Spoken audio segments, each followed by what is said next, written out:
hungry and angry. Another food riot breaks out on the streets in Algeria. Beaten back this time, but protests over the soaring price of food are only going to grow. The food system is just about bust. Basically, we have about 1 billion people who go to bed hungry every night, and it is going to get worse. The food prices are likely to double in the next 20 years, partly as a result of climate change, but partly because so much of the land is being used for biofuels, for example in the EU and the US. The world's poorest people are now spending up to 80% of their income on food.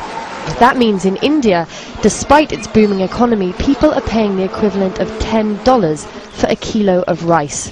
And families are getting desperate. People are hungry. Someone dug up a dead goat and ate it. If they had food in their stomachs, they wouldn't have done that. They wouldn't have died. Oxfam says the global food system needs a complete overhaul. But it's a combination of factors forcing people to go without food. Half the problem is climate change. Rising temperatures and extreme weather like droughts and floods are devastating crops. Then there's land grabs, vast tracts of agricultural land bought up by a few wealthy companies, often just to grow crops for fuel.